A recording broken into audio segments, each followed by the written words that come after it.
আসসালামু আলাইকুম। আপনারা সবাই কেমন আছেন? আলহামদুলিল্লাহ, আপনাদের দোয়ায় ও ভালোবাসায় আমরা অনেক ভালো আছি। একটু ঘুরতে গেছিলাম এই সাইডে। ঘোরার পর বাসায় এসে আমার মেয়ে দেখেন রুমের অবস্থা কী করেছে।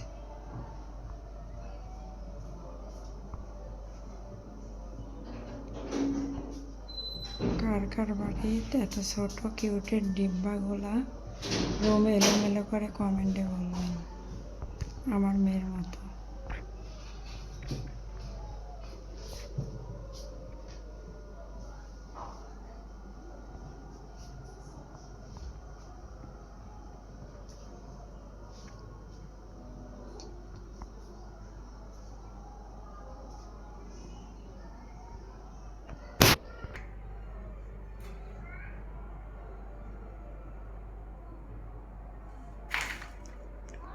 আমার মেয়ে একটুও ঘর গোছা দেখতে পারে না।